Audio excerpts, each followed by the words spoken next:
Femmes de caractère. Rencontre avec des femmes qui agissent, écrivent, voyagent et qui pensent avec leur temps.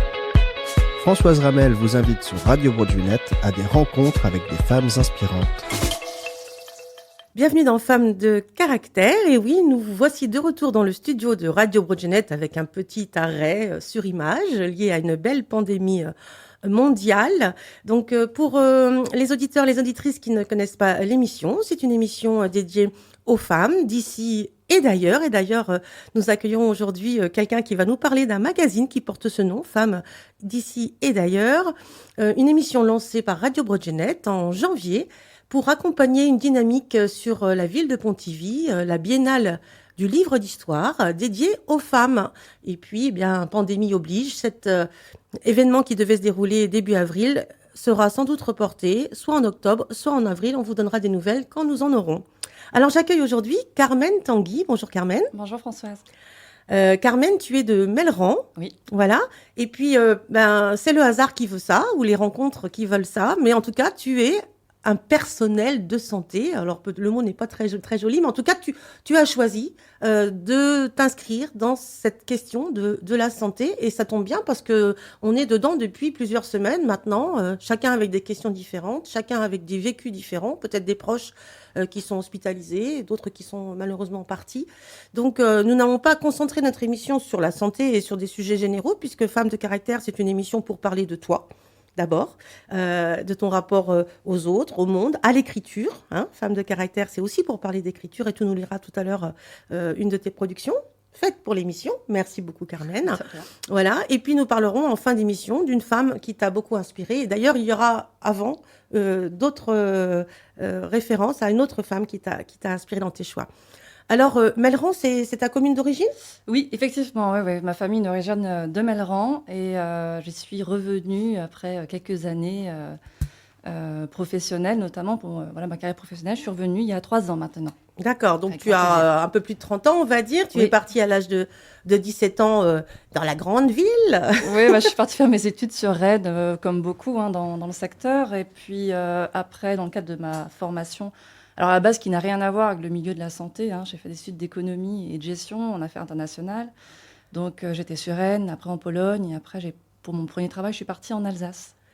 Mais quand tu es partie du centre-Bretagne, avec quel état d'esprit tu es partie quel était ton regard sur cette région rurale ? Alors mon regard, je suis née ici, c'est vrai que ça fait partie de mon parcours, mais surtout, en tout cas, à 17-18 ans, une envie de voir autre chose, une envie de voyager, de découvrir d'autres milieux, d'autres endroits à travers le monde. Et avec l'idée de revenir un jour ? Pas forcément, non, parce que c'est vrai qu'on avait cette image un peu du centre-Bretagne qui s'était un peu sinistrée en termes d'emploi, surtout limitée avec cette vision plutôt orientée agroalimentaire.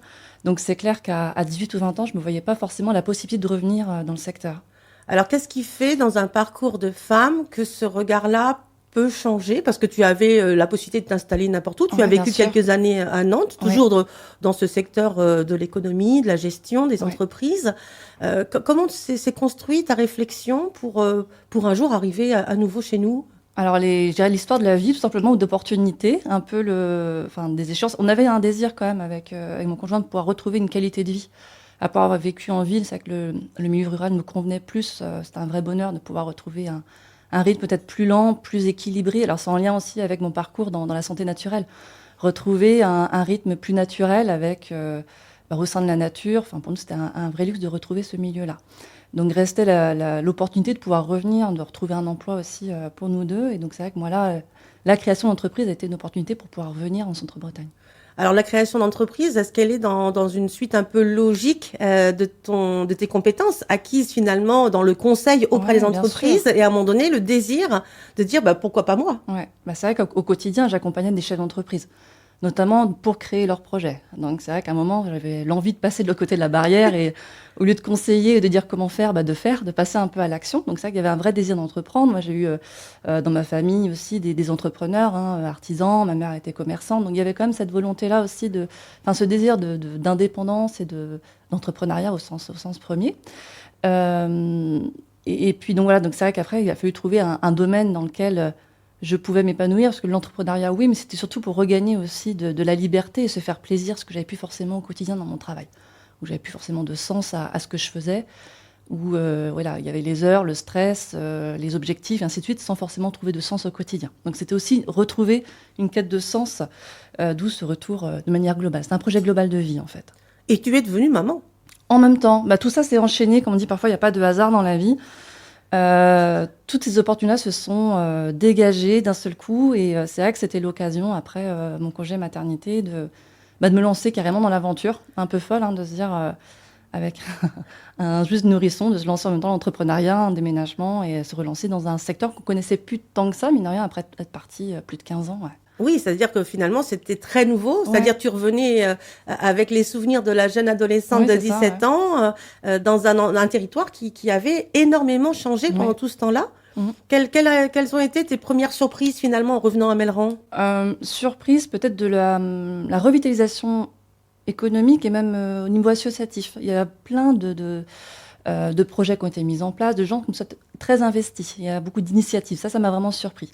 Beaucoup de jeunes qui reviennent aussi pour ce désir, alors soit des gens un peu comme moi qui sont partis pour leur métier et qui reviennent sur leur terre d'enfance, et également beaucoup d'urbains, en fait, de citadins qui veulent retrouver aussi un rythme plus naturel et une vraie qualité de vie. Donc une nouvelle dynamique avec des gens aussi un peu partout. C'est ça qui m'a étonnée en centre-Bretagne. Je me suis retrouvée à la population de gens qui venaient un peu partout, des quatre coins du monde. Ça m'étonne toujours, ça. Donc quelque chose une vraie richesse. Ouais, une vraie richesse. Ouais. Et ça, tu en avais aussi besoin. C'est-à-dire venir en zone rurale, d'accord, mais pas pour s'enfermer, pas pour se couper du monde. Non, je serais peut-être plus facile de recréer du lien, ou parfois en ville, on a quand même le côté métro boulot dodo un peu caricatural, mais c'est vrai qu'on connaît pas forcément ses voisins. Donc de retrouver du lien et cette richesse aussi de force vive. Ouais. Est-ce que ça participe à la santé? Parce que la santé, on peut la concevoir comme une démarche très individuelle, de se soucier de soi, de prendre soin de soi. Mais ce choix de vie dont tu nous parles, il contribue à l'équilibre, à la santé? Bien sûr. Enfin, je dirais, c'est une démarche de cohérence. Moi, je suis réflexologue et naturopathe. Donc, c'est ça qu'on n'est pas praticien de santé au sens où on n'est pas un personnel médical où on est là pour traiter des maladies. On est là pour aider les gens à mieux se comprendre leur mode de vie et trouver parfois des équilibres pour éviter de tomber malade. On est plus là en amont en étant qu'éducateur ou dans la prévention. Donc c'est clair que ce projet de vie plus équilibré et au cœur de la nature et avec un autre rythme, il est beaucoup plus cohérent avec les principes qui nous guident à travers la naturopathie. Ouais. C'est aussi un choix de rupture. Ce sont des mots un petit peu à la mode, l'idée de la rupture. Ce que je voudrais dire, Carmen, c'est passer d'un mode de vie où on subit les choix, les rythmes, etc., à retrouver une marge de maîtrise, une marge de manœuvre, une marge de décision. C'est un peu cette idée-là? Il y a ça. C'est vrai que l'entrepreneuriat, de ce côté-là, il y a un luxe dans la gestion de son temps. Forcément, avant, en tant que cadre, on fait 10-12 heures par jour à devoir rendre des comptes avec des objectifs chiffrés, une pression permanente. On nous essore un peu comme des éponges, mais comme beaucoup le vivent, je pense, dans leur milieu professionnel. Donc là, c'est vrai que c'était le grand luxe de pouvoir gérer son mode de vie autrement. Alors, la charge de travail est sûrement la même en tant qu'entrepreneur individuel. Il faut savoir tout faire. Parce que bien sûr, il y a la partie pratique et conseil, mais il y a aussi un peu de gestion, un peu de commercial, se faire connaître. Il y a plein de choses à faire.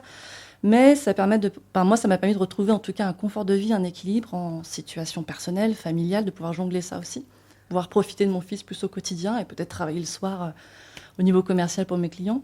Donc, c'est une réflexion perpétuelle. Mais c'est aussi l'intérêt et la richesse de ce métier-là. Moi, c'est c'est une émulation intellectuelle ça laisse le champ libre cours à la créativité qui est passionnant. Ah, donc la créativité, c'est quelque chose qui tu avais déjà en toi quand tu étais adolescente et quand tu es partie, ou que tu sous-estimais peut-être? Sous-estimé, parce qu'on n'a pas forcément le cas de laisser libre cours dans la vie professionnelle classique, où on est là pour... parfois, on subit, entre guillemets, les décisions d'une hiérarchie, et on est là pour faire. Donc oui, ça laisse libre cours à ça. On a le choix d'entreprendre, de faire ce qu'on veut, avec qui on veut et comme on veut. On retrouve la notion vraiment de plaisir. Alors, ce plaisir, tu l'as trouvé à travers la santé naturelle. Alors, j'ai envie de poser une question peut-être dérangeante. Est-ce qu'il y avait un problème au départ? Non, même pas forcément. Enfin, déjà, c'est des questions qui m'ont toujours parlé. Je trouve ça assez magique. En tout cas, c'est un travail de connaissance, mais aussi de connaissance de soi. C'est avec le parcours de formation naturopathe, c'est vraiment ça. On apprend avant tout, avant d'accompagner les autres, on apprend à se découvrir, à s'accompagner soi. Et à tester les choses sur soi avant de les préconiser aux autres. Donc oui, ça m'a permis sûrement de beaucoup mieux me connaître, de me découvrir certaines facettes que je sous-estimais, de sortir sûrement de ma zone de confort sur beaucoup de choses aussi et d'évoluer. Ouais. Mais ça demandait une certaine capacité de remise en cause à la base, que tu as eue peut-être par ton éducation ou par un cheminement personnel, des lectures Alors, des rencontres sûrement, c'est un peu pareil. On dit jamais, il n'y a jamais de hasard, mais oui, des personnes que j'ai pu rencontrer, des lectures que j'ai pu découvrir, et on en discutera peut-être tout à l'heure de quelques auteurs, en tout cas, qui m'ont inspiré dans ce parcours et cette vision du bien-être, en tout cas. Est-ce qu'il y avait un regard sur la société aussi, un regard politique sur la société ou pas du tout? Alors, politique, c'est un grand mot, mais je dirais ça que de par nos modes de vie, ça peut avoir une action politique, du moins sociétale. Une vision, c'est sûr, comme je disais, peut-être de retrouver un rythme plus rang, plus cohérent, donner du sens un peu à ce qu'on fait, d'avoir peut-être une action, un impact plus positif sur nos actions, aussi bien locales ou globales. Donc c'est ça il y avait cette recherche en tout cas de sens au quotidien. Et d'engagement personnel, c'est-à-dire si je veux que des choses changent dans ma vie, je dois être l'acteur de ce changement. On le dit, c'est un peu les paroles de Bouddha, je crois, que ce qu'on veut voir changer dans le monde, on le commence par soi. Ça peut être une petite démarche de ce côté-là. Tu as commencé, c'est quand ce travail de formation en naturopathie? J'ai commencé en 2015. Ah, c'est récent. Ouais, c'est récent, ouais. Je cherchais depuis quelques temps. J'avais toujours ça un petit peu en tête. Après, c'était pas forcément le bon moment. Il y avait des contraintes au niveau professionnel. C'est difficile d'avoir ce recul-là. Et puis, un jour, par hasard, c'est ma sœur qui rencontre une naturopathe et qui me dit « Ça, c'est fait pour toi. Regarde. » Et donc, j'ai acheté quelques livres dessus. Et effectivement, c'est vrai que je me suis retrouvée là-dedans. Eh bien, écoute, si tu veux nous lire, tu as préparé un texte spécialement pour Femmes de caractère. Donc, c'est peut-être le moment de nous lire ta production.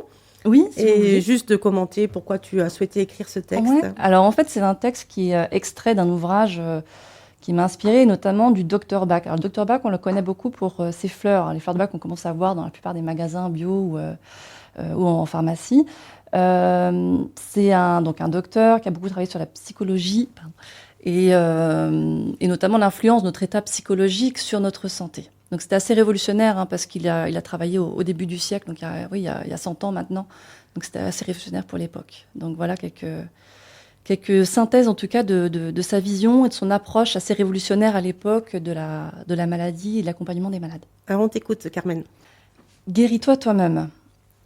Mon premier contact avec les quintessences du docteur Edouard Bach date de 2015, lorsque j'entrepris ma formation de naturopathe. J'ignorais alors tout des remèdes floraux de Bach et les découvris avec un certain scepticisme, malgré les retours fantastiques de mes collègues de formation. Difficile de comprendre en effet comment une macération solaire de fleurs pouvait soulager émotionnellement une personne et l'aider à retrouver la santé. Et pourtant, l'utilisation régulière des élixirs floraux et les résultats formidables qu'ils permettent allaient définitivement me convaincre. De 1903 à 1906, Édouard Bach est apprenti dans l'entreprise de son père. L'observation des maladies des ouvriers et les problèmes psychologiques qui en étaient le corollaire déclenchèrent chez lui le désir d'aider. Toute son œuvre ultérieure trouve sa base ici. Après des études de médecine à Birmingham, il ouvre son cabinet sur Londres, ainsi qu'un laboratoire et un dispensaire.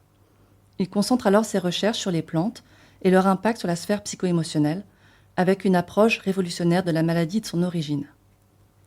Il écrira « La maladie n'est ni cruauté ni punition. Elle est en tout et pour tout un correctif dont se sert notre âme pour nous indiquer nos défauts, pour nous éviter des erreurs plus grandes, pour nous empêcher de provoquer encore plus de dégâts et pour nous ramener sur le chemin de la vérité et de la lumière que nous n'aurions jamais dû quitter. » Ces pensées peuvent paraître assez radicales, même encore de nos jours, mais elles deviennent pertinentes si l'on connaît et accepte les idées qu'elles sous-tendent. Ce sont les mêmes que celles d'Hippocrate et de Paracelse, deux personnages avec lesquels Bach sentait une affinité toute particulière.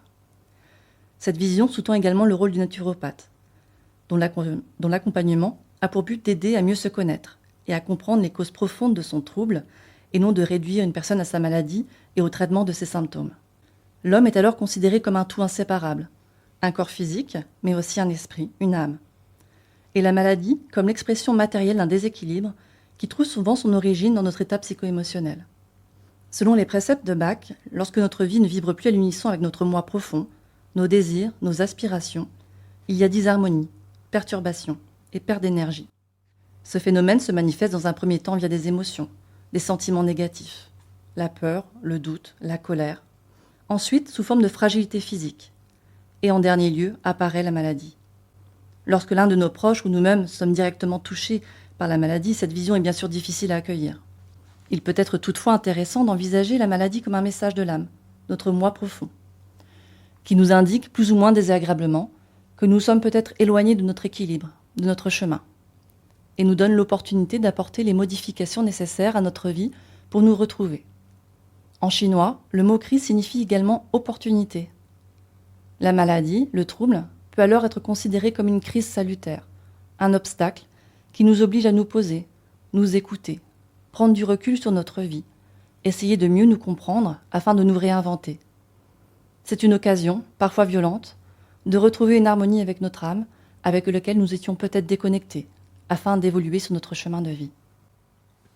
Merci Carmen Tanguy de Melleran de nous avoir fait part à la fois de ce qui t'a émerveillé. C'est un mot que j'aime beaucoup, que j'utilise peut-être trop, mais voilà, c'est l'émerveillement au sens de surprise, de bouleversement dans une vie, mais qui entraîne un acte. C'est-à-dire, il y a l'acte de recevoir et l'acte après de qu'est-ce que je fais de ce don, de ce cadeau, de cette rencontre.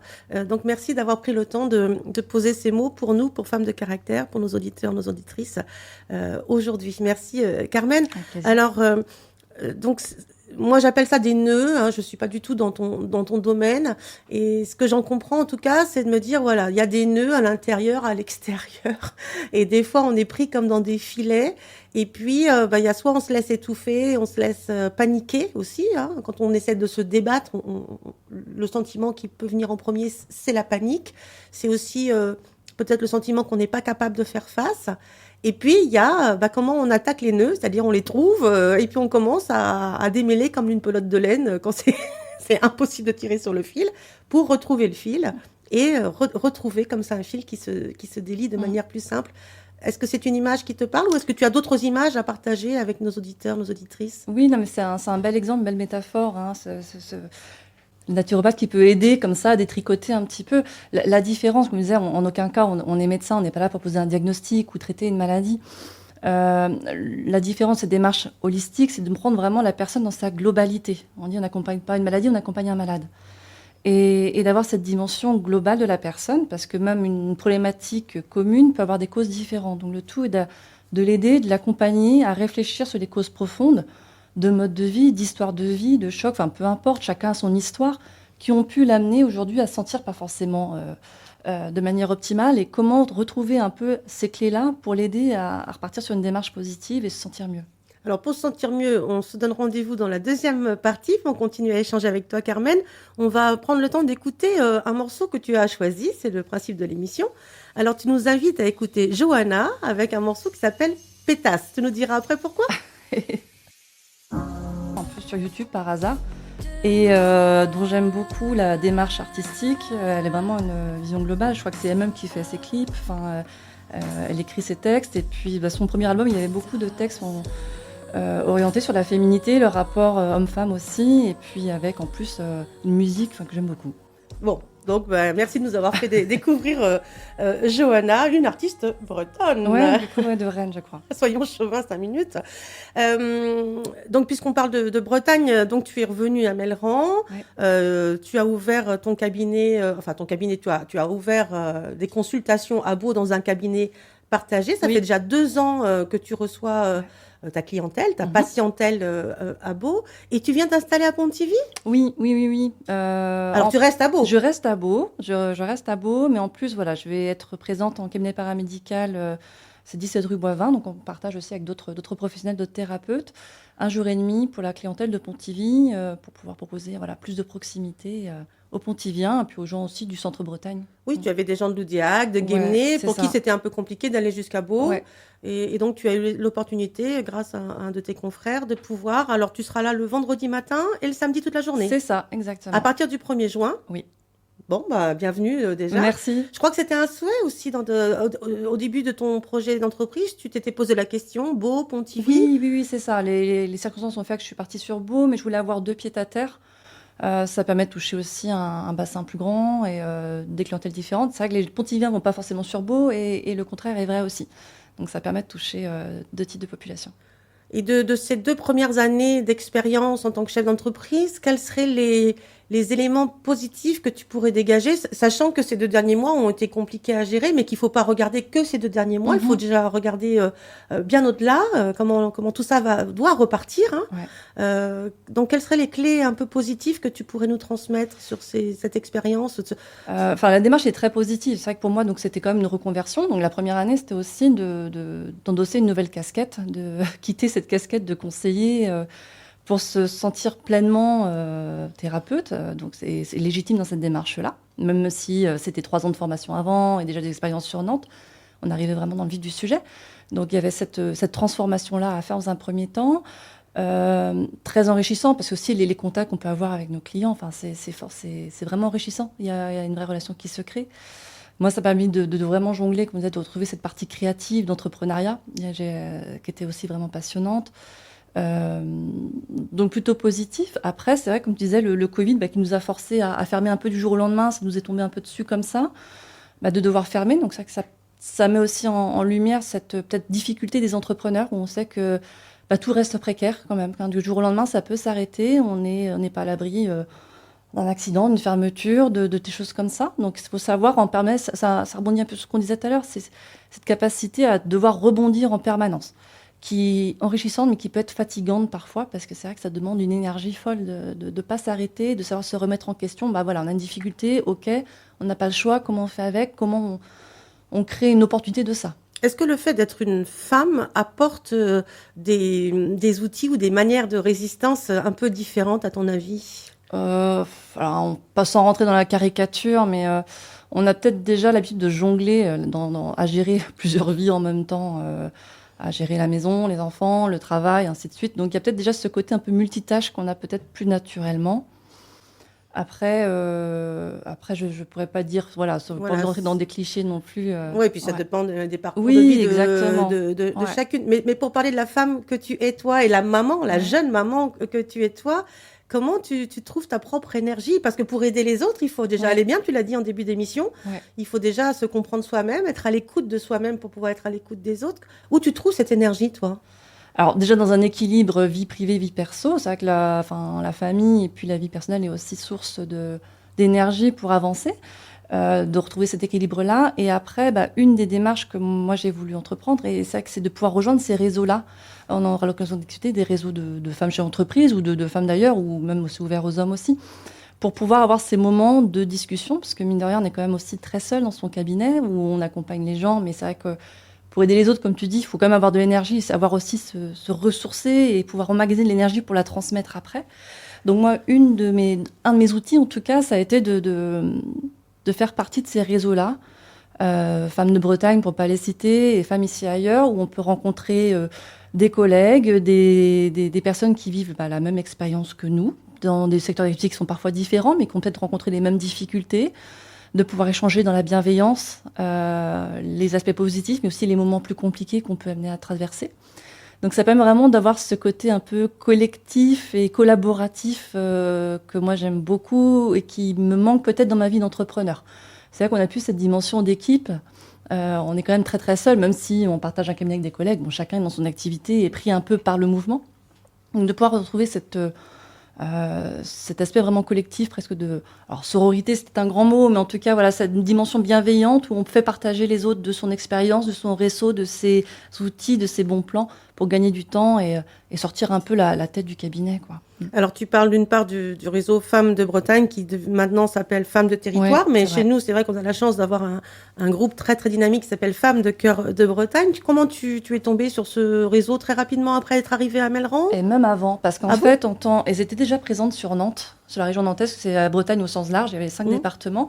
Donc moi, je m'étais déjà inscrite à ce qu'on appelle les Bretonnes solidaires. Donc j'apportais quelques conseils avec ma casquette, là plutôt d'accompagnement au conseil aux entreprises.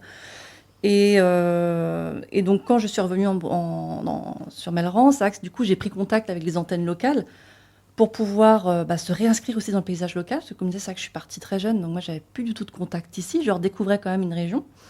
Et de pouvoir retrouver de manière physique aussi ces rendez-vous qui sont sympas, ces rencontres, et qui permettent de redécouvrir vraiment le tissu local, qui fait quoi sur le secteur. Alors c'est aussi grâce à Femmes de Cœur de Bretagne qu'on s'est rencontrés, Oui, Carmen. Donc exactement. À une rencontre, exactement. et c'est intéressant de voir aussi comment ces rencontres très très ponctuelles produisent. Parce que si tu es là aujourd'hui, c'est parce que oui, on s'était identifié dans le paysage et que Ouais. tout est plus simple après. Oui, exactement. Tout est plus simple. Tu veux pas. On le fait pas. Tu es à l'aise, t'es pas à l'aise. On en parle. Et puis on avance comme ça. Ouais. Moi, c'est ce que j'ai beaucoup aimé aussi dans ces groupes et ces parcours de femmes qui, beaucoup, comme c'est ton cas, sont des histoires de reconversion, des histoires de questions personnelles, de recherche d'équilibre, de courage. Moi, je suis très admirative de l'histoire de certaines femmes, hein, voilà, et de choix de vie. Oui. Parce que ces femmes-là ont fait le choix de venir créer leur entreprise ou de créer leur entreprise chez elles, dans ce territoire rural. Et c'est encore très absent, à mon sens, du paysage économique. C'est-à-dire qu'on a l'impression que ça n'existe pas. C'est vrai. Et ça, je ne comprends pas pourquoi il n'y a pas une plus grande volonté de montrer que les femmes occupent une place si importante dans leur choix de vie pour le tissu économique local et la vie associative.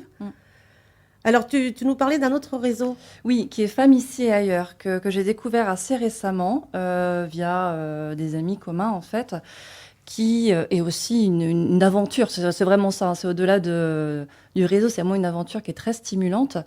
Pour résumer en quelques mots, c'est un projet qui est né il y a plus de 20 ans maintenant, hein, qui a été créé notamment par des journalistes lyonnais, et qui sont partis du constat un peu que tu viens de faire. C'est-à-dire qu'au quotidien, beaucoup de femmes, en France, mais partout à travers le monde, mettent en place des actions positives ou une force parfois pour entreprendre des choses merveilleuses et on ne les voit pas.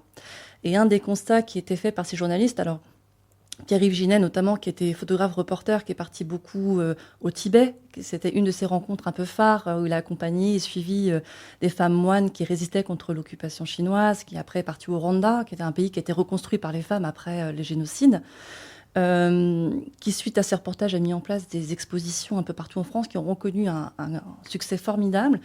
Et à chaque fois, la conclusion était comment ça se fait qu'on ne sache pas ce qui se passe dans ces pays où on prend ces initiatives-là et qu'on ne connaisse pas plus le parcours de ces femmes qui est juste formidable. Et un des échos qui était fait par Pierre-Yves et toute l'équipe de journalistes, c'était que ça n'intéresse pas la presse écrite. Lorsqu'on écarte, je dirais, l'information neutre, on se rend compte que 80% de l'information écrite dans la presse, les quotidiens ou presse plus spécialisée, est dédiée aux hommes.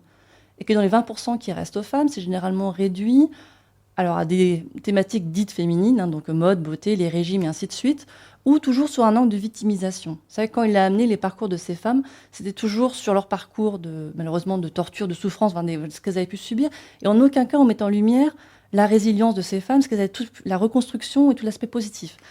Donc est née de ce constat la volonté d'éditer un magazine, pour mettre en lumière de manière vraiment bienveillante et vraiment... Enfin, c'est vraiment de la magie, hein, c'est très, très positif et stimulant, ces parcours en France et également un peu partout à travers le monde. Alors, je fais un petit peu un ratio, c'est un peu le courrier international des femmes, je trouve, hein, pour ce côté photo-reportage, articles de fond et aussi articles plus techniques d'information et d'actualité. Est-ce que toi, tu as encore du temps pour faire, une fois que tu as fait ton travail, que tu as fait ton travail de maman, et que tu as donné un peu de temps bénévole pour les réseaux, qu'est-ce qui te reste pour toi, là, chez toi? Je me force à me prendre du temps. Si tu parlais de ressourcement, c'est quand même important. Donc, je m'accorde des petits plaisirs. Sur Pontivy, à la PAP, c'est l'association des arts plastiques pontiviens, notamment, j'ai appris des cours de sculpture.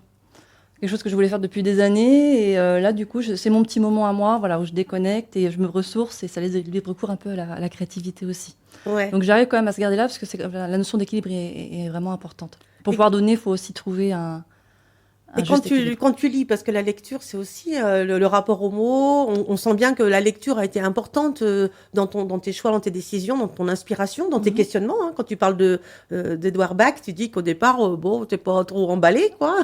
tu essayes toi-même. Oui, voilà, c'est une expérimente. Voilà, donc tu passes de la lecture à l'acte, à la vérification scientifique. Aujourd'hui, la lecture prend quelle place dans ta vie? C'est mon moment de décontraction aussi. Généralement, le soir, voilà, j'ai toujours un petit bouquin qui traîne pour ce moment pour soi, voilà, de repos et de recueil et d'évasion aussi. Et tu écris? Parce que tu publies de temps en temps dans des magazines de santé? Oui. Alors, de manière... voilà, j'ai pas de talent particulier de littérature, hein, c'est vrai, mais Mais oui, c'est vrai que je fais partie d'un réseau qui s'appelle aussi Médoucine, qui a pour but de rassurer sur la partie médecine douce, de mettre en relation. Donc, c'est un réseau national qui certifie des praticiens formés, certifiés avec une déontologie commune et qui permet d'accueillir les personnes. C'est vrai que généralement, les personnes peuvent être un petit peu perdues entre les différentes techniques. Donc, on vient pour une problématique et ça permet d'être guidé. Et c'est vrai que via ce réseau-là, j'ai eu quelques publications chez Passeport Santé, chez Terra Femina, chez Bio à la Une, chez Femmes Actuelles. Voilà, donc quelques articles qui ont pu être parus Oui, je pense via que ce biais-là. c'est important de le dire. On peut vivre à Melleran et publier dans des magazines. Voilà, ça arrive. Merci Carmen. Est-ce que tu peux nous lire ton deuxième... Alors, le texte que tu as choisi, là, ce sont plutôt des extraits d'une autre autrice? Oui, qui s'appelle Nadia Wolf, qui est docteure. C'est une docteure russe à la base, qui s'est formée à l'acupuncture, qui a été formée notamment par des praticiens chinois et qui a dû fuir l'URSS dans les années 90, qui a commencé vraiment à être persécutée. Je crois que son mari est juif en plus, donc il commençait vraiment à avoir des percussions antisémites en même temps. Donc ils sont arrivés en France dans les années 90. Elle est repartie vraiment de zéro aussi, sans parler la langue, repasser les diplômes. Et c'est quelqu'un d'assez passionnant, qui arrive à transmettre avec joie et passion ses compétences. J'adore, j'ai quasiment acheté tous ses bouquins, et qui est vraiment spécialisé en acupuncture. Donc, je vous lis un petit extrait d'un de ses ouvrages. Qui s'appelle Le miracle de la guérison. Elle s'évertue vraiment à... parce que donc, elle est docteure, hein, je sais plus que c'est en neurosciences. Et donc, un de ses passe-temps, ce travail en tout cas des cliniques, c'est d'essayer de prouver scientifiquement les bienfaits des techniques dites non conventionnelles comme l'acupuncture. Donc, elle a fait beaucoup de recherches, d'essais cliniques pour essayer de comprendre physiologiquement ce qui peut se passer à travers ces techniques. Et donc là, elle a travaillé aussi, notamment, en Russie, il y a peut-être plus ouvert en Russie, les collaborations entre la médecine classique et puis des praticiens, ça s'appelle jusqu'au même aux guérisseurs, de la Sibérie. Il y a vraiment des recherches qui ont été faites sur parfois ces guérisons inexpliquées pour essayer de comprendre en France, c'est plus compliqué. C'est pas demain qu'on verra les chamans dans les hôpitaux. Non, on n'y est pas encore. Mais là, c'est vrai que sa démarche, c'est vraiment d'essayer de comprendre scientifiquement ce qui peut se passer pour ouvrir le champ des possibles aussi à d'autres moyens de guérison à proposer aux personnes. Donc, c'est un petit extrait de sa préface qui s'appelle « La magie du vivant ». Je suis née dans une famille de scientifiques. Mon père, chimiste, dirigeait un département de fibres polymères. Ma mère enseignait la médecine à l'université de Leningrad, un temple de la science réputé pour son excellence. Autant dire que nous avions une approche très cartésienne des choses. L'esprit scientifique dirigeait notre vie, imprégnait nos conversations. C'était en quelque sorte le principe fondamental de notre existence, notre raison d'être. Tout devait être démontré, prouvé et validé scientifiquement. Les hypothèses échappant à cette règle étaient condamnées aux critiques et au sarcasme, jugées farfelues et sans intérêt de notre part. Notre exigence touchait aussi bien sûr le domaine médical. Personne dans notre famille, comme dans notre entourage de médecins et de scientifiques, ne croyait à une méthode de traitement autre que la science médicale. Toutes les approches dites non conventionnelles, telles que l'acupuncture ou plus encore celle des guérisseurs, étaient d'emblée rejetées et taxées de charlatanisme, et considérées comme indignes de conversations sérieuses. Nous ne jurions que par le pragmatisme des démonstrations scientifiques, formatées que nous étions par le conditionnement matérialiste. Je garde de nombreux souvenirs des débats passionnés qui animaient nos dîners du samedi, lesquels réunissaient des sommités scientifiques et médicales autour de la grande table de notre salle à manger. Lors de ces repas, les grands professeurs de médecine évoquaient en détail les inventions scientifiques les plus extraordinaires. Ils insistaient sur la validation des résultats et apportaient des explications. Bien sûr, il se trouvait quelques invités qui portaient la contradiction et remettaient en cause ces données, en bons scientifiques qu'ils étaient. La dispute devenait alors générale, chacun défendant son point de vue avec véhémence. Ces débats virulents, toujours intenses et passionnants, pouvaient durer des heures. Et moi, petite fille, je me tenais silencieuse à un coin de la table, ébahie et débordant d'admiration pour ces grandes personnes si savantes. J'avais l'impression qu'ils savaient tout sur tout, qu'ils étaient tout-puissants et que ces savants réunis autour de la table pouvaient nous protéger de toutes les maladies, de tous les malheurs du monde. À les écouter, il me semblait que la science avait toujours une réponse à tout et que les médecins détenaient le pouvoir de nous guérir des maladies, des souffrances qu'elles engendrent. Personne ne pouvait alors soupçonner qu'à 2 reprises, la vie nous forcerait à reconsidérer, dans des situations douloureuses, toutes ces valeurs pour nous fondamentales. Jamais je n'aurais pu imaginer que mon père serait sauvé par un de ces miracles que nous avions tellement contestés, là où la médecine traditionnelle avait échoué. Mon père souffrait d'un asthme sévère qui menaçait de l'emporter. La première fois, ce fut l'acupuncture qui le guérit. La seconde, quelques années plus tard, ce furent les merveilleuses mains d'une femme douée de capacités extrasensorielles qui gardèrent en vie mon père. Face à ces épreuves, et grâce à la rencontre de ces deux personnes extraordinaires venues à notre secours dans ces moments tragiques, nous fûmes obligés de reconsidérer notre perception du monde et nos connaissances. Nous ne pouvions continuer à ignorer l'efficacité thérapeutique des méthodes non conventionnelles, encore inexplicables du point de vue de la science dans les années 70. Après la première guérison de mon père, j'étais encore adolescente. Je compris que la vie pouvait nous ouvrir des voies insoupçonnées, que l'impossible peut devenir possible, que tout peut arriver. Il faut simplement rester ouvert aux infinies possibilités de guérison de l'organisme, même quand la maladie semble incurable et les blessures irréversibles. Il faut croire en ses capacités à vaincre la fatalité, même quand elle est assurée par la médecine.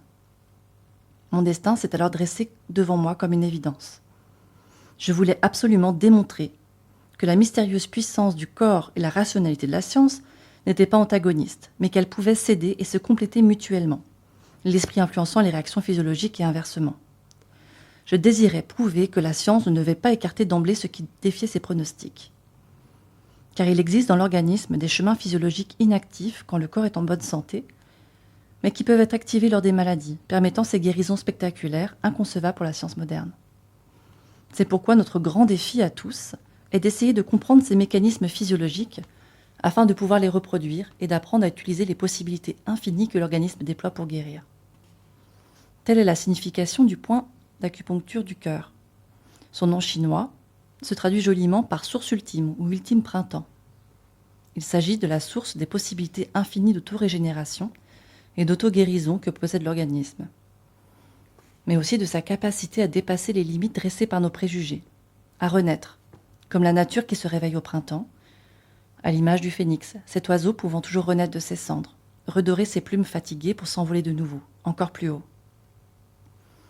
D'ailleurs, le méridien du cœur est le premier à se développer dans l'embryon humain, à partir de la 5e semaine de vie intra-utérine, presque en même temps qu'apparaissent les premiers battements du cœur. C'est ainsi que nous venons au monde, avec cette promesse encourageante qu'à chaque instant de la vie, un nouveau chemin s'ouvre à nous, que nos espoirs et nos possibilités n'ont pas de limite, que nous pouvons accomplir et devenir ce que nous voulons. Les records sportifs extraordinaires, les ascensions vertigineuses au sommet des montagnes inaccessibles, les capacités incroyables des yogis, les guérisons spectaculaires, etc. Tous émanent d'une synchronisation entre la force de l'esprit et les performances physiologiques. Il suffit d'y mettre toute la volonté de notre cœur, toute notre envie, de réunir les conditions nécessaires et de faire tous les efforts possibles pour activer en nous ces chemins physiologiques qui permettent au corps de se dépasser, de se régénérer et même de guérir. Il ne devrait pas exister de problème sans solution, ni de maladie que nous ne puissions guérir. Merci Carmen. Effectivement, ça donne envie d'aller plus loin. Donc avec Nadia Wolf. Et pour parler ensuite d'une autre femme que tu as choisi de nous présenter, on fait une pause musicale avec Borders de M.I.A. C'est ça. Hein, Borders, ça veut dire frontière. Alors Oui. on était un peu dans cette histoire-là Oui. de dire pourquoi est-ce qu'on se met des barrières, pourquoi est-ce qu'on se met des frontières là où des solutions peuvent être envisagées, même si elles ne sont pas toujours comprises. Tu veux nous faire un petit commentaire sur ce choix musical ? Alors, M.I.A., c'est une artiste qui est sri-lankaise à la base, tamoule, et donc qui a dû fuir pendant la guerre civile avec sa famille sur Londres, d'où ce titre qui est sorti en 2015 avec les images qu'on a tous vues de réfugiés avec des parcours assez dramatiques. Donc ce titre est inspiré de ça, et si vous avez l'occasion, il y a un clip aussi qu'elle fait elle-même, c'est vraiment une artiste complète aussi, qui est assez intéressant. Femme de caractère, Françoise Ramel. Carmen Tanguy, donc réflexologue, invitée aujourd'hui dans Femmes de caractère de Melleran, mais qui vient en juin nous apporter ses compétences à domicile à Pontivy le vendredi matin et le samedi toute la journée. Donc merci pour ce deuxième choix musical, Borders de M.I.A. dont tu nous as parlé avant le morceau. Et nous allons tranquillement aller vers la fin de cette émission en parlant d'une autre femme, hein, parce que tu viens de nous lire un extrait de Nadia Wolf. Et là, tu nous emmènes avec Marie-Josée Chambert de Lauve. Alors, qui est-ce? Comment tu l'as découverte? Pourquoi l'avoir choisie pour femme de caractère? Tout ça, ça m'intéresse. Alors, je l'ai découverte assez récemment, malheureusement, parce que on parlait justement de manque de visibilité des femmes extraordinaires. Là, typiquement, c'est le cas. Et j'ai découverte via Femmes ici et ailleurs, pour tout te dire. C'est un parcours qui est vraiment prodigieux. Hein. Donc elle est rentrée en résistance. Donc elle est venue sur l'île de Bréa enfant. Ses parents ont acheté une maison sur l'île de Bréa où elle doit avoir 12-13 ans. Et à 17 ans, donc en 1940, elle a rejoint la résistance. C'est une personne qui est encore en vie. C'est une des dernières, entre guillemets, porteuses de mémoire qui va encore dans les écoles pour parler de la Shoah, de la résistance et ainsi de suite. Et elle a commencé à 17 ans, un peu naïvement, à transporter des messages avec son vélo parce qu'elle était étudiante en médecine à Rennes. Donc elle avait des laissez-passer au bord de la côte. Elle a rejoint un réseau qui s'appelait la Bande à Sidonie, je crois, sur Rennes. Je ne vais pas dire de bêtises. Qui après aidait aussi notamment les Anglais à repasser en Angleterre ou certains résistants à passer en Angleterre avec les bateaux de Bréa. Elle a été capturée par la Gestapo avec sa mère en 42-43, puis a été envoyée à Ravensbrück. Et comme elle avait des études de médecine, elle a été envoyée au bloc 11 qui s'occupait, alors qu'on appelait nurserie, alors vous imaginez, c'est un grand mot, mais donc elle s'occupait notamment des bébés, parce qu'il y avait des femmes enceintes qui étaient internées, donc qui accouchaient en camp de concentration. Donc ils s'occupaient tant bien que mal des bébés. Quelques-uns ont pu survivre malgré les conditions, mais ça l'a vraiment marqué après dans son parcours. Donc elle a survécu, sa mère aussi. Son père est mort à Buchenwald, mais elle et sa mère ont survécu, sont revenus en France. Et après, dans les années 50, elle a entrepris des études de sociologie, de psychologie de l'enfant. C'était vraiment après son combat et son parcours toute sa vie durant. Là, c'est vraiment une vie de résistance. Donc elle s'est battue pour ça. Elle était docteure en psychanalyse de l'enfant. Elle s'est mariée donc avec Paul-Henri Chambard de Lauve, qui était sociologue aussi. Donc c'était les prémices de la sociologie dans les années 50-60. Et ils ont travaillé beaucoup sur les enfants en difficulté et elle a participé aussi à la rédaction de la Convention des droits de l'enfant en 89 auprès de l'ONU. Donc ça paraît dingue qu'elle soit pas plus connue que ça, vu tout ce qu'elle a entrepris. Elle s'est battue aussi contre la torture pendant la guerre d'Algérie. Elle a eu beaucoup de combats comme ça. Et là, c'est vrai que dernièrement, elle se concentre beaucoup donc, sur les droits de l'enfant, droits de l'homme de manière générale, et puis sur ce parcours, ce devoir de mémoire qu'il peut y avoir auprès de la résistance. Elle est encore très engagée contre l'antisémitisme et l'extrémisme de tout genre. Oui, sujet encore d'actualité. Et c'était justement, là nous sommes le 28 mai, donc hier c'était la journée de commémoration du travail du Conseil national de la résistance. Voilà. Donc elle a eu de nombreuses, je crois qu'elle doit être décorée de la Légion d'honneur, mais c'est vrai qu'elle est très peu connue encore. Alors tu as choisi un texte en particulier pour nous faire entendre sa voix? Ouais, exactement. J'ai choisi le prologue de son ouvrage « Résister toujours », qui est paru, je crois, en 2015 chez Flammarion. Un joli texte sur son parcours de résistante, mais si vous avez l'occasion, je pense que c'est peut-être une des conférences d'ailleurs sur Femmes ici et ailleurs, une énergie, une humilité qui est assez incroyable et une force, une dimension très positive. Donc le prologue qui s'appelle « La vie est belle ». Je voudrais vous raconter l'histoire d'une jeune femme de 92 ans. Bien sûr, entre la gamine qui entrait en résistance à 17 ans et la personne qui écrit ces lignes, il s'est écoulé une longue vie.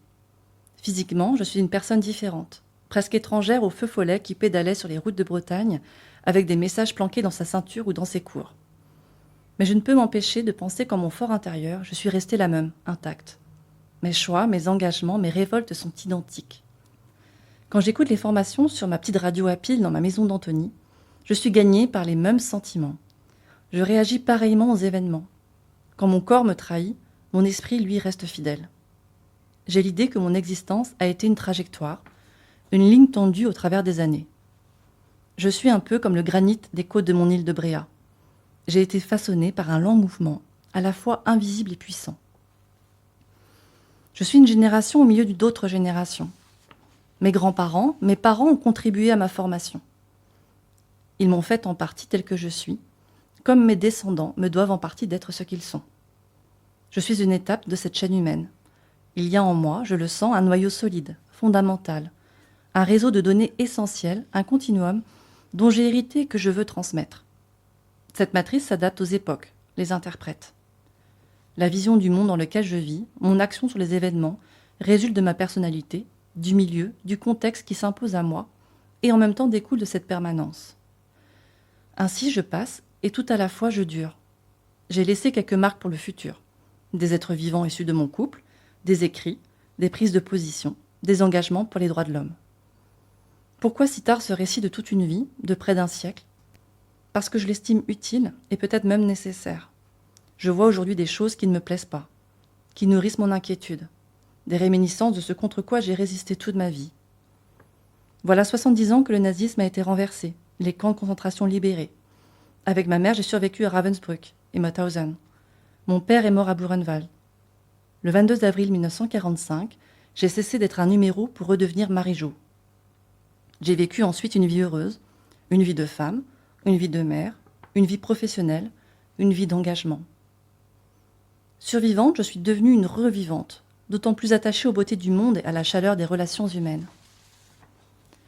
Mais de cette époque où m'a été déniée mon humanité, je garde en moi une défiance et une révolte que je souhaite transmettre. Défiance en fait les idéologies extrémistes, totalitaires. Révolte contre les atteintes aux droits de l'homme, contre les injustices faites aux faibles, contre tous ceux qui prétendent contester que les hommes sont égaux en droit. J'ai vu où cela pouvait mener.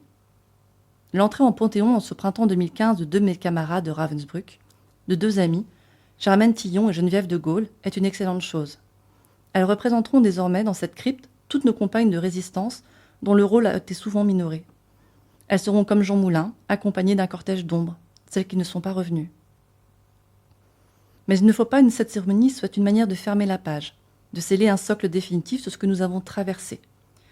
Il faut au contraire que ce soit l'occasion de raviver à jamais le souvenir de ce qu'elles ont fait, de leurs luttes qui furent également les miennes, et celles de milliers d'autres. Alors c'est pour garder toujours vive la flamme de la mémoire que je parle aujourd'hui, quand on m'en fait la demande. Je suis une survivante des camps et des années. Une des dernières à pouvoir raconter. Je fatigue parfois. Quand le téléphone sonne dans mon pavillon de banlieue, j'hésite à décrocher, presque certaine qu'il s'agit là encore d'une nouvelle sollicitation. Je prends finalement la communication, ouvre mon agenda et coche une nouvelle date. Je le fais parce qu'il le faut. Parce que l'oubli, l'ignorance, l'éradication du passé sont le terreau des totalitarismes. Pour qu'on ne puisse pas de nouveau dire sans mentir qu'on ne savait pas. Alors encore et encore, jusqu'à mon dernier souffle, je dois raconter comme une dernière manière de résister. Et aux jeunes gens à qui je m'adresse, j'ai toujours la même conclusion. La vie est belle. Merci Carmen, tu as choisi des textes très très très forts qui nous permettent de balayer. On est parti de la santé naturelle, des notions d'équilibre, des choix de vie, à cette notion d'engagement qui est très forte aussi dans l'émission Femmes de caractère, avec des portraits de femmes, des profils de femmes qui ont changé l'histoire, qui ont fait l'histoire. Et certaines d'entre elles, c'est le cas de celle que tu as choisie, sont bretonnes. Et pour finir avec la Bretagne, parce que le temps passe, même si on voudrait aller plus loin, nous allons terminer cette émission avec Yann Tiersen. Tu as choisi Summer 78. Un mot avant quand même de nous parler de ce choix sur comment on fait pour s'abonner au magazine Femmes ici et ailleurs. Ça a l'air vraiment très très intéressant. Alors, il y a un site internet, oui. Il faut donner ton nom, Carmen Tanguy. Oui, voilà. Explique-nous. Voilà. Alors, moi, je me suis un peu engagée pour cette association parce que, alors, bien sûr, c'est un magazine, mais c'est pas que ça. C'est aussi des conférences et des rencontres qui sont assez formidables. Pour vous donner un petit peu en quelques mots, la semaine dernière, on a échangé avec une amie écrivaine de Simone de Beauvoir. On a eu l'occasion de pouvoir échanger aussi avec l'instructrice qui forme, coach de Thomas Pesquet et instructrice auprès d'astronautes. Donc, toujours des personnalités vraiment hyper intéressantes, inspirantes, en plus du magazine. Tout ça est compris dans l'abonnement. Et puis le plus simple, oui, moi j'ai décidé donc de m'engager un petit peu pour cette association et être porte-parole en Centre-Bretagne de ce magazine. Vous pouvez très bien me contacter et via le site internet de s'abonner. En plus c'est 5 € par mois, donc c'est vraiment... pour le prix, c'est vraiment rien du tout par rapport à la qualité du contenu. Donc, je suis à votre disposition si vous voulez plus de renseignements sur l'association. D'accord. Donc, rendez-vous sur le site internet de Femmes ici et ailleurs. Et si vous souhaitez vous abonner, il suffit effectivement de rentrer le nom de Carmen Tanguy ou Françoise Ramel, comme vous voulez. Et puis, voilà, vous recevrez le magazine. Alors, c'est un mensuel Bimestriel, pour le hein. magazine qui fait une 80 pages. Voilà, mais Et très, des très grande qualité. Très, très grande qualité. Et les rencontres, là, on a à peu près 3 conférences cette semaine. En visio pour le moment, forcément, confinement oblige. Mhm. Mais après, c'est vrai qu'il y en a au moins 2-3 événements. C'est très, très riche. Alors, on se quitte avec la Bretagne. Oui. Est-ce que tu as un mot d'amour pour la Bretagne, là, juste maintenant, comme ça? Ah, bah, enfin, déjà, ça a été un luxe, un bonheur de pouvoir revenir et de pouvoir recréer quelque chose dans ce cœur de... J'ai même ce cœur de Bretagne, plus que la Bretagne. Ouais. Allons-y, au revoir. Au revoir, Françoise. Merci pour l'accueil.